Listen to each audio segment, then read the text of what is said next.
Pemirsa, pemberangkatan tim kemanusiaan Freedom Flotilla menembus Gaza ditunda sampai waktu yang belum ditentukan setelah Israel mempermasalahkan bendera pelayaran. Tim kemanusiaan bersedih karena penundaan itu. Berikut kita simak laporan jurnalis senior Metro TV Desi Fitriani dari Istanbul, Turki. Berbagai upaya dilakukan Israel untuk menunda pemberangkatan tim kemanusiaan Freedom Flotilla. Di antaranya setelah kemarin melakukan inspeksi ataupun mengecekkan langsung bahan bantuan kemanusiaan yang dengan total keseluruhan 5.500 ton donasi dari 4 juta masyarakat dunia di kapal Findan. Dan setelah melakukan pengecekan kapal ternyata tidak menemukan sesuatu hal, akhirnya mereka mempermasalahkan masalah bendera yang akan digunakan dalam pelayaran Freedom Flotilla menembus Gaza. Kapal tersebut harusnya menggunakan bendera dari Republik Guinea-Bissau, tetapi kemarin sore, waktu hari Jumat sore, dari pemerintahan Israel menekan kepada pemerintahan di Guinea-Bissau untuk tidak memberikan bendera mereka dalam pelayaran itu, sehingga dari Guinea-Bissau meminta kepada Freedom Flotilla untuk tidak lagi menggunakan bendera tersebut.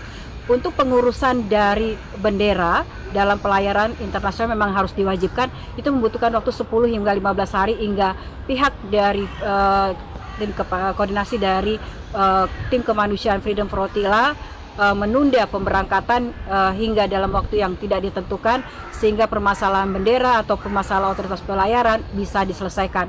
Dan mendengar hal tersebut pada hari Jumat malam waktu di Turki atau dini hari waktu di Jakarta, sebagian besar peserta tentu saja mereka sudah berada di sini selama 2 minggu, merasa sedih, bahkan ada yang menangis, ada yang kesal, ada yang marah, dan tak kuasa menahan air mata mereka ketika mendengar bahwa pemberangkatan tim kemanusiaan Freedom Flotilla kembali ditunda, dan mereka diminta, bagi mereka yang tidak bisa lagi untuk menunggu, diperbolehkan untuk pulang kembali ke negara mereka sambil menunggu perizinan atau bendera kapal bisa terselesaikan.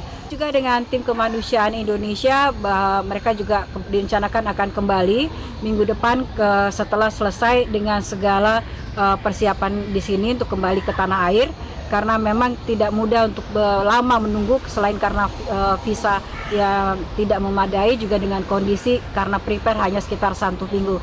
Dan tim kemanusiaan ini sebenarnya diikuti oleh 40 negara, ada dari Amerika 40 orang, dari Yordania ada 60 orang, dari Inggris, dari Malaysia 20, Indonesia 6 orang, bahkan dari Brazil, Jerman, Rusia sendiri juga ikut dalam misi kemanusiaan Freedom Flotilla menembus Gaza, karena memang semua dari tim kemanusiaan dunia yang diwakili oleh baik itu dari NGO, dari aktivis, 50 pengacara dari 15 negara, dan juga 100 jurnalis ikut dalam misi kemanusiaan ini, masih menunggu, dan mereka akan tetap berlayar membawa bantuan kemanusiaan, karena ini adalah solidaritas dunia, tidak